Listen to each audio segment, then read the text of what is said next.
قرآن مجید میں اللہ تعالیٰ نے ارشاد فرمایا کہ یا ایھا النبی انا ارسلناک شاہدا ومبشرا ونذیرا، اے محبوب علیہ السلام، بے شک ہم نے آپ کو گواہ بنا کے بھیجا ہے، خوشخبری دینے والا بنا کے بھیجا ہے اور ڈر سنانے والا بنا کے بھیجا۔ پھر فرمایا وداعیا الی اللہ باذنہ، اور ہم نے آپ کو اللہ کی طرف دعوت دینے والا بنا کے بھیجا ہے اس کے اذن کے ساتھ، وسراجا منیرا، اور آپ کو چمکتا ہوا آفتاب بنا کے بھیجا ہے۔ دنیا کے اندر انسان میں جو چیز اسے رغبت دیتی ہے، جو اس کو عمل پر ابھارتی ہے، وہ اس کا عقیدہ اور اس کی سوچ ہوتی ہے۔ انسان کے جو افکار ہوتے ہیں نا، جو اس کی سوچیں ہوتی ہیں، وہ اس کے عمل کو مرتب کرتی ہیں۔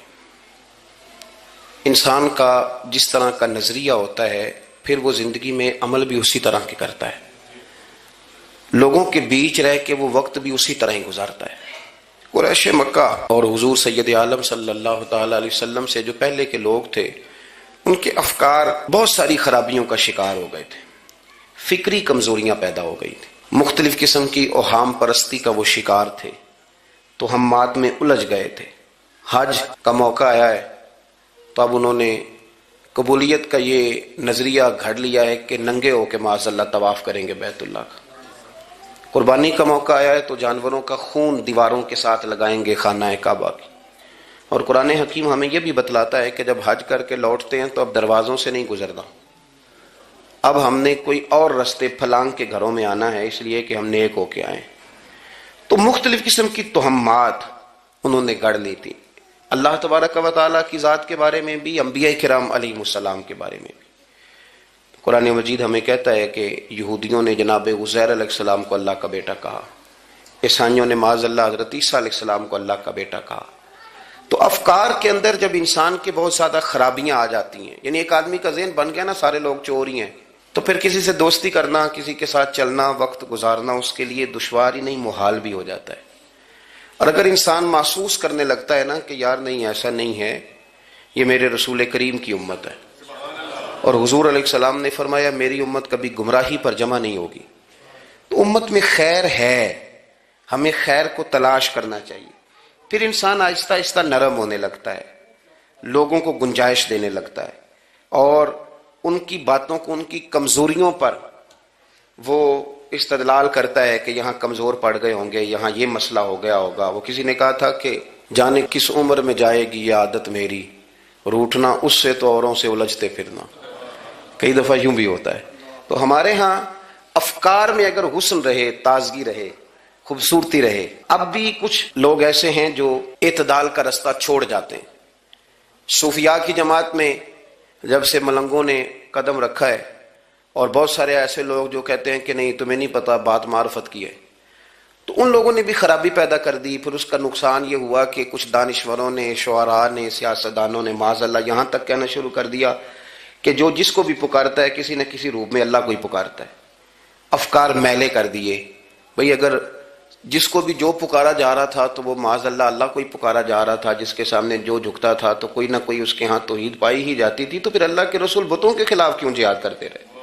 پھر لا الہ الا اللہ کا کیا معنی ہوا؟ تو ایک تو وہ طبقہ آیا، پھر ایک الحاد اور بے دینی کا رویہ کچھ لوگوں نے یہ بھی اختیار کیا کہ معاذ اللہ انہوں نے مسبب الاسباب کی بجائے لوگوں کو اسباب پر زیادہ توکل کرنے کا معاذ اللہ درس دیا۔ دعاؤں سے کام نہیں چلتا، خالی نعروں سے بات نہیں بنتی۔ اس کو یہاں تک لے گئے کہ اگر آج انہیں حضور کا کوئی معجزہ بتایا جائے، کسی کرامت کی بات کی جائے، اللہ تبارک و تعالیٰ کی طرف سے عطا کردہ کسی انہونی ایسی بات میں جس میں خالصتاً قدرت الہی کا دخل ہو، تو ان لوگوں کے لیے ماننا مشکل ہو جاتا ہے، کیونکہ انہوں نے زور ہی اس بات پہ دے دیا ہے۔ تو ان سارے رویوں کے اندر ہمیں پھر پلٹ کر انہی تعلیمات کی طرف توجہ کرنی ہوگی جو مدینے والے محبوب نے ہمیں عطا فرمائی، جو حضور نے عقائد اور نظریات کا حسن ہمیں عطا فرمایا۔ یہ میرا دور گھبرائے ہوئے لوگوں کا دور ہے، پریشان لوگوں کا دور ہے۔ ڈپریشن کے مریضوں کی تعداد 65% تک پہنچ گئی ہے۔ اس قدر زیادہ لوگ ڈرے ہوئے، پتہ نہیں کیا ہوگا۔ جو غریب ہو گیا وہ جانتا ہے شاید کبھی بھی میرا ہاتھ نہیں پڑے گا، جو بیمار ہو گیا وہ سمجھتا ہے کہ شاید کبھی تندرست نہیں ہوگا۔ تو کمزوری آ گئی اور تیزی کے ساتھ آئی۔ ٹی وی پہ بیٹھے لوگوں نے بھی کمزور کیا۔ پھر ایک تعویذ دھاگے والے تھے، انہوں نے بھی کہہ دیا تینوں کسی نے کچھ کیتا ہے.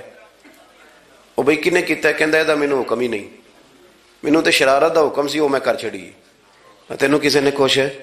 اب تو سوچتا رہ, جتنے تیرے دشمن ہیں تو ان کی لسٹ بنا لے. تو شرارتیں ہوئی, لوگ کمزور ہوئے, افکار کے اندر کمزوری آئی. رسول کریم صلی اللہ علیہ وسلم لوگوں کو طاقتور کرتے, توکل کا درس دیتے, توحید باری تعالیٰ کے ستھرے جذبے حضور اپنے غلاموں کو عطا فرماتے, ان کی فکری حضور تربیت فرماتے. فکری اللہ کے رسول صلی اللہ علیہ وسلم غار ثور میں موجود ہیں, ساتھ سیدنا صدیق اکبر رضی اللہ تعالیٰ عنہ. کفار جو گرفتار کرنے والے تھے, پیچھے لگے ہوئے تھے, وہ غار ثور کے دروازے تک آ گئے. جس طرح ڈاکٹر بول دیتا ہے, وہ کہہ دیتا ہے کہ اب جناب مشکل ہے, اگلے ہفتے آپ چلے جائیں گے, تو وہ جو کمزور لوگ ہیں انہوں نے اگلے ہفتے کیا جانا ہوتا ہے, وہ جب ڈاکٹر بتاتا ہے اسی وقت ہی فوت ہو جاتے ہیں. وہ کہتے ہیں اگلا ہفتہ تو لیٹ ہے, اسی وقت ہی سمیٹ لیتے ہیں سامان سفر. اور کچھ لوگ ایسے تھے, ڈاکٹر نے کہا کہ جناب آپ کی رپورٹس بتاتی ہیں کہ آپ بہت جلدی چلے جائیں گے, تو انہوں نے کہا جناب آپ جو کہہ رہے ہیں اپنے علم کے مطابق کہہ رہے ہیں, پر ہونا تو وہ ہے جو میرا رب کریم چاہے گا. یہ وہ جذبات ہیں جو ہمیں رسول کریم علیہ السلام نے عطا فرمائے. دیکھو حضرت ابوبکر صدیق رضی اللہ تعالیٰ عنہ کے ساتھ حضور غار ثور میں موجود ہے. کفار جو گرفتار کرنے والے ہیں وہ دروازے تک آ گئے, بالکل دروازے تک. اور جناب صدیق اکبر رضی اللہ تعالیٰ عنہ ان کو دیکھ کر تھوڑا سا گھبرائے, اپنے لیے نہیں, ذات مصطفیٰ کے لیے گھبرائے, کہیں حضور کو کوئی تکلیف نہ پہنچ جائے. تھوڑا گھبرائے, یا رسول اللہ وہ تو قریب آ گئے, اور اگر انہوں نے پیروں کی جانب جھک کر دیکھا تو ہمیں دیکھ لیں گے. بالکل سرانے پہنچ گئے, یہ آ گئے, کھڑے ہو گئے, اور درمیان میں پردہ کیا ہے؟ مکڑی کا جالا. اور مکڑی کا جالا پھونک سے بھی اڑ جاتا ہے, تو مکڑی کا جالا بیچ میں. حضور وہ تو پہنچ گئے, ذرا جھک کر کے دیکھیں گے تو وہ تو ہمیں پکڑ لیں گے.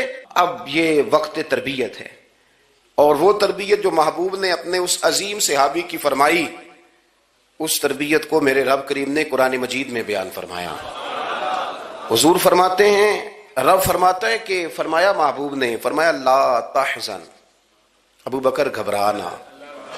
یہ ایک موقع ہوتا ہے جب انسان کو گھیر لیتی ہیں مشکلات چاروں جانب سے, اور جو بھی آتا ہے وہ اسے مایوس ہی کرتا ہے.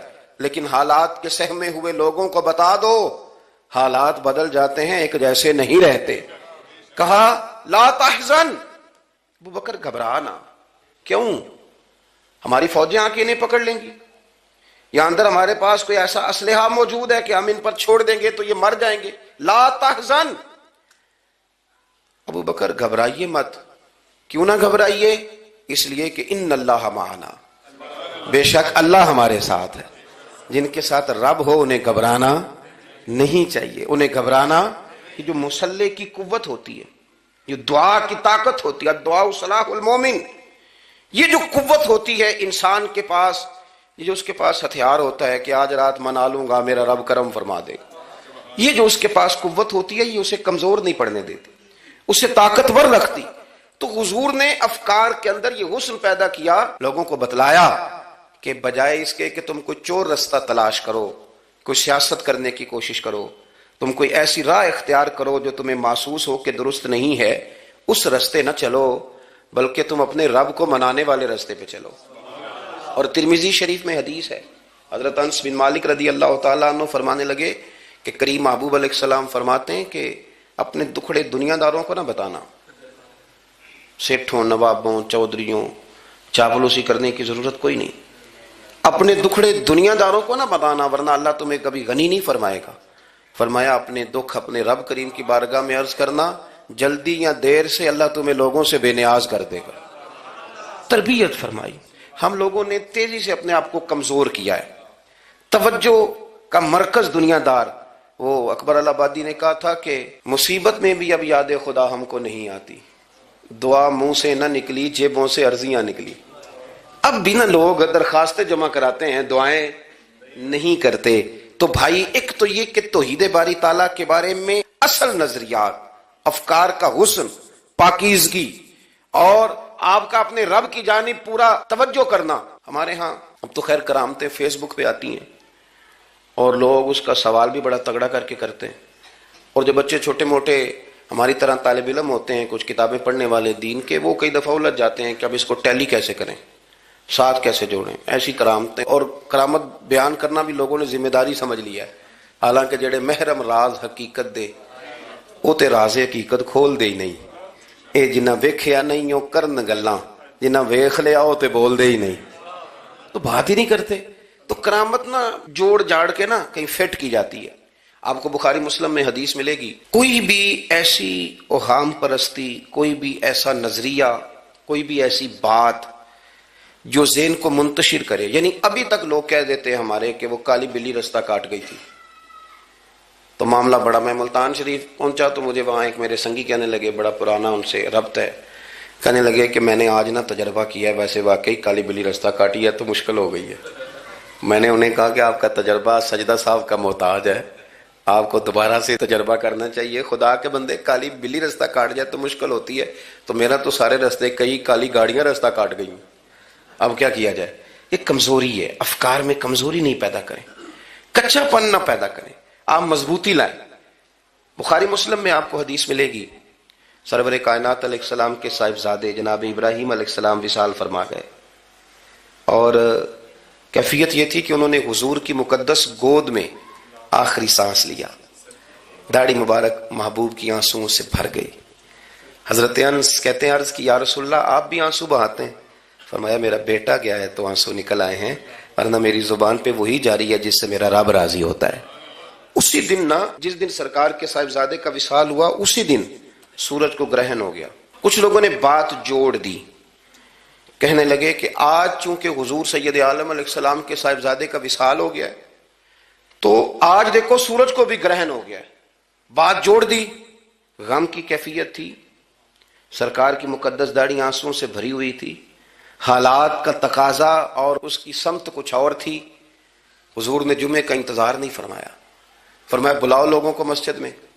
لوگ جمع ہو گئے، اور صحابہ فرماتے ہیں ہمارے خیال میں یہ تھا کہ یہ موقع نہیں تھا، آج نہ جہاد کے لیے حکم آنا ہے، کس مقصد کے لیے حضور نے طلب فرمایا، لیکن جب ہم گئے اتنا ضروری کام ہے نظریات کا صاف ہونا، اللہ کے محبوب نے لوگوں کو اسی دن بلا کے فرمایا لوگوں سنو، سورج اور چاند کو جب گرہن لگے تو استغفار پڑھا کرو، تسبیحات کیا کرو، نوافل ادا کیا کرو، اللہ کے حضور حاضر ہوا کرو۔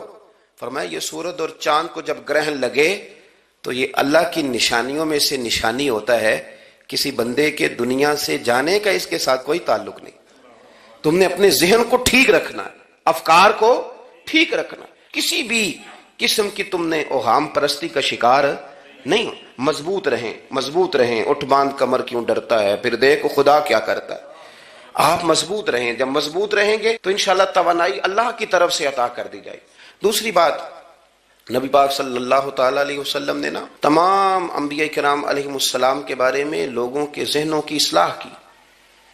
آپ کبھی قرآن حکیم کا مطالعہ فرمائیں، احادیث مبارکہ کو پڑھیں تو میرے محبوب کریم کی شان یہ ہے کہ حضور نا انبیاء کی شانیں بیان کرتے ہیں۔ حضرت موسیٰ کلیم اللہ ہیں، کس نے ہمیں بتایا؟ قرآن و حدیث نے بتایا۔ شانیں بیان کی نبیوں کی، عظمتیں بیان کی۔ حضرت ابراہیم خلیل اللہ ہیں، یہ ہمیں قرآن نے بتایا، حضور نے بتایا، لیکن ساتھ ہمیں یہ بھی بتایا کہ ہیں یہ اللہ کے بندے، ہیں یہ اللہ کے رسول۔ نبی پاک صلی اللہ تعالی علیہ وسلم نے افکار اور نظریات انبیاء کے بارے میں لوگوں کے درست فرمائے۔ مجموع الزوائد میں حضرت مولا علی شیر خدا رضی اللہ تعالیٰ عنہ کی حدیث مروی ہے، ایک بدو آ گیا حضور کی بارگاہ میں کچھ مانگنے کے لیے۔ مولا کائنات رضی اللہ تعالیٰ عنہ فرماتے ہیں سرکار جب کسی بات کا جواب نہ دینا چاہتے تھے تو خاموش ہو جاتے تھے، کچھ دیر خاموش رہتے تھے، اور حضور کا خاموش رہنا بھی ہمارے محدثین نے محفوظ کیا ہے۔ اقسام حدیث میں سے ایک حدیث ہے جسے حدیث تقریری کہا جاتا ہے، وہ حدیث ہے جس میں حضور خاموش رہے، کوئی کام کیا گیا تو سرکار خاموش رہے۔ حضرت مولا علی کہتے ہیں حضور نہ خاموش ہو گئے، لیکن چونکہ دیہاتی تھا، سادہ تھا، اس نے جب بار بار گفتگو چھیڑنا چاہی تو پھر حضور نے فرمایا چل پھر مانگ لے کیا مانگتا ہے، مانگ لے پھر کیا مانگتا ہے، کر سوال۔ دیہاتی تھا، سادہ آدمی تھا۔ مولا کائنات فرماتے ہیں ہمیں یوں لگا کہ اب نہ یہ آخرت اپنی سوار جائے گا، جنت کا سوال کرے گا، لیکن بڑا ہی سادہ تھا۔ مانگنے پہ بھی آیا تو کیا مانگا؟ کہنے لگا یا رسول اللہ صلی اللہ علیہ وسلم میں نے سفر کرنا ہے، مجھے ایک اونٹ نہیں عطا کر دیتے؟ حضرت سلطان باہو سے کسی نے کہا کہ بڑے لوگ مرید ہوتے ہیں، تو فرمانے لگے رب دا طالب کوئی نہیں ملیا، جو ملیا طالب زرد آؤ۔ تو بہت سارے لوگ ایسے آتے ہیں جو کامل شیخ کے پاس بھی آ کے کہتے ہیں دکان کوئی نہیں چلتی، یہ تو کسی سیٹ سے مشورہ کر لیتے، کاروبار چلانے کا آپ کو ڈھنگ بتا دیتا۔ یہ یہاں آ کے بھی آپ نے یہی سوال کیا، یہاں پہنچ کے بھی یہی سوال۔ تو نبی پاک صلی اللہ تعالی علیہ وسلم سے کہنے لگا ایک اونٹ دے دیں آنے جانے کے لیے۔ حضرت علی کہتے ہیں ہمیں بڑا افسوس ہوا، یار تو آیا کہاں پہ ہے اور تو مانگ کیا رہا ہے؟ تو بارگاہ دیکھ اور اپنا سوال دیکھ، تو کہاں کھڑا ہے، کیا مانگ رہا ہے؟ حضور مسکرائے اور مسکرا کر کے فرمایا کہ اونٹ تجھے دیا، چل کچھ اور بھی مانگ لے۔ حضرت علی کہتے ہیں ہم نے کہا اب جنت مانگے گا یہ حضور سے؟ تو بڑا ہی بھولا تھا، کہنے لگا جی اگر آپ کچھ اور بھی دینا چاہتے ہیں تو اونٹ پہ ڈالنے کے لیے کجاوا بھی دے دیں۔ تو حضرت مولا علی شیر خدا فرماتے ہیں ہمیں پھر بڑا افسوس ہوا کہ یار دیکھو اتنا چانس ملا پھر کھو دیا ہے۔ رسول کریم علیہ السلام بھی مسکرائے، اور سرور کائنات کی جو مسکراہٹ ہوتی تھی وہ نہ خوشیاں تقسیم کرتی تھی۔ اعلیٰ حضرت رحمت اللہ علیہ فرماتے ہیں جس کی تسکین سے روتے ہوئے ہنس پڑے، جس کی تسکین سے روتے۔ اب یہاں سوال پیدا ہوتا تھا کہ پھر اس مسکراہٹ کے لیے تو انتظار کرنا پڑتا ہوگا کہ حضور مسکرائیں تو روتے ہوئے ہنسیں، تو اگلا شعر بھی ہے اور جواب بھی ہے۔ فرمانے لگے جس کی تسکین سے روتے ہوئے ہنس پڑیں اس تبسم کی عادت پہ لاکھوں سلام۔ یہ تو عادت ہے حضور کی، یہ تو عادت ہے مسکراتے رہنا۔ تو حضور بھی زیر لب مسکرائے۔ تیسری دفعہ میرے کریم نے پھر فرمایا چل مانگ لے کچھ، تجھے ایک چانس اور دیتے ہیں۔ پر مولا کائنات فرماتے ہیں بڑا ہی بھولا تھا، تیسرا چانس ملا، گویا گولڈن چانس ملا، لیکن پھر بھی وہیں کا وہیں رہ گیا۔ کہنے لگا ٹھیک ہے اگر آپ کچھ اور بھی دینا چاہتے ہیں تو میرا سفر لمبا آنے جانے کا خرچہ بھی دے دے۔ اللہ اکبر۔ اب حضور عقائد کی بابت بتانے لگے کہ رسالت کے بارے میں، محبوب کے بارے میں عقیدہ کیسا ہونا چاہیے۔ تو حضور علیہ السلام فرمانے لگے تجھ سے تو وہ بنی اسرائیل کی بڑھیا ہی اچھی تھی۔ یا رسول اللہ صلی اللہ علیہ وسلم کون سی؟ تو حضور فرمانے لگے جناب موسیٰ علیہ السلام کو حکم ہوا ہجرت کریں تو آپ جانے لگے، تو پھر ارشاد خداوندی ہوا کہ جہاں حضرت یوسف علیہ السلام مدفون ہے، آپ کا مزار پر انوار ہے، اگر آپ کو جانا ہے تو پھر ان کے تابوت کو بھی آپ نکال کر کے ساتھ لے جائیں۔ حضرت سیدنا موسیٰ علیہ السلام نے لوگوں سے پوچھا تمہیں پتہ ہے جناب یوسف کا مزار کہاں ہے؟ کسی کو نہیں پتا۔ ایک بوڑھی اماں ہے ضعیف العمر، اس کو خبر ہے۔ حضرت موسیٰ علیہ السلام نے اس سے کہا اماں تو بتائے گی کہ حضرت یوسف کا مزار کہاں ہے؟ تو کہنے لگی بتاؤں گی پر مفت نہیں بتاؤں گی۔ یہ حضور بیان کر رہے ہیں، بتاؤں گی پر فری میں نہیں بتاؤں گی، میں نا مفت تھوڑی بتاؤں گی۔ فرمایا چل تو اپنی قیمت بتا بتانے کی۔ تو کہنے لگی میں اس شرط پہ جناب یوسف کے مزار کا پتہ بتاؤں گی کہ آپ مجھے جنت میں وہ والا گھر دیں گے جس کے پڑوسی جناب موسیٰ علیہ السلام ہو۔ آپ کے پڑوس میں گھر چاہیے، تجھ سے تجھی کو مانگ کے میں نے مانگ لی ساری کائنات، وہ والا مکان چاہیے جس کے پڑوسی آپ ہوں۔ تو حضرت موسیٰ کلیم فرمانے لگے اماں چل جنت مانگ، تو نبیوں کے قریب مکان مانگ رہی ہے، وہ تو بڑا اونچا درجہ ہوگا، تو بڑی دور پہنچ گئی، اتنی بڑی سوسائٹی میں پلاٹ مانگ لیے، وہاں پہنچ گئی۔ تو بوڑھی کہنے لگی ٹھیک ہے پھر اگر یہ معاملہ ہے تو پھر ختم ہو گئی بات، اگر آپ نہیں بتاتے تو جائے میں بھی نہیں پتہ بتاتی۔ جب وہ اڑ گئی، ٹھہر گئی، اور اڑی بھی کس طرح، یہ بھی میرے اللہ کی توفیق، میری طلب بھی تو تیرے کرم کا صدقہ ہے، میری طلب بھی تو تیرے کرم کا صدقہ ہے، یہ پاؤں اٹھتے نہیں بلکہ یہ اٹھائے جاتے ہیں۔ تو وہ کہنے لگی میں نہیں پھر بتاتی، آپ کسی اور سے پوچھ لیں۔ جناب موسیٰ خاموش ہوئے تو ارشاد خداوندی ہوا کلیم اپنے پڑوس میں مکان دینے کا وعدہ آپ کر لیں اور مکان انہیں میں عطا کر دوں گا۔ تو حضور سید عالم صلی اللہ تعالی علیہ وسلم نے اس بدو کی موجودگی میں تربیت فرمائی صحابہ کی، یہ چیزیں بھی حضور نے عطا فرمائی۔ لیکن جب تمہیں کہا جائے مانگو تو پھر یہ کریم رسول کا دروازہ ہے، مانگیں گے مانگے جائیں گے اور منہ مانگی پائیں گے۔ سرکار میں نہ لا ہے نہ حاجت اگر کی۔ تو افکار کا حسن، نظریات کی پاکیزگی۔ ہمارے ہاں نا آج کل جو ہمیں لیکچر دیے جاتے ہیں نا، بالخصوص جو طلباء سائنس پڑھتے ہیں، تو وہ جب سوالات اٹھاتے ہیں تو اس میں کچھ ایسی چیزیں بھی آتی ہیں، یہ ابھی کورونا کے حالات جب پچھلے دنوں چل رہے تھے تو اس وقت دو تین قسم کے لوگ ہوئے، ایک تو وہ ہوتے ہیں جو بالکل ہی ڈرتے، کہتے ہیں بس چھوڑو جو ہوگا دیکھا جائے گا، اور ایک وہ ہوتے ہیں جو اتنا ڈرتے ہیں کہ بیچارے اپنے سائے سے بھی ڈرنے لگ جاتے ہیں۔ تو یہ دونوں باتیں جو ہیں یہ درست نہیں ہیں۔ درست کیا ہے کہ آپ احتیاط بھی کریں گے پر بھروسہ اپنے رب کریم کی ذات پر کریں گے، بھروسہ اللہ پر۔ تو لوگوں کو ڈرایا جاتا ہے، اور جو خوف پھیلایا جاتا ہے ہمارے ہاں وہ بڑا عجیب قسم کا انداز ہے، قبر کو کھڑکی کوئی نہیں ہوتی، دروازہ کوئی نہیں ہوتا، آکسیجن کیسے جائے گی؟ یا آپ کبھی ٹویٹر پر مختلف بڑے لوگوں کے پیغامات دیکھیں تو موت کے بارے میں جب وہ چیزیں شیئر کرتے ہیں تو عجیب سا رنگ اس کا محسوس ہوتا ہے کہ اللہ جانے یہ بیچارہ کہاں کھڑا ہو گیا ہے، اور خوف، اور لوگ اس کا ذہن بنا کے ڈرتے ہیں۔ ڈرنا چاہیے، ضرور ڈرنا چاہیے، لیکن ایک بات یاد رکھیں، حضرت مولا علی فرمایا کرتے تھے کہ ڈرنا تو اپنے اعمال سے چاہیے اور ان کو درست کرنا چاہیے۔ ڈرنا تو اس چیز سے چاہیے کہ کیا ہم نے وہ رستہ اختیار کیا ہے جو قبر کو بالکل تنگ کر دے گا، جو جہنم کے گڑھوں میں سے گڑھا بنا دے گا؟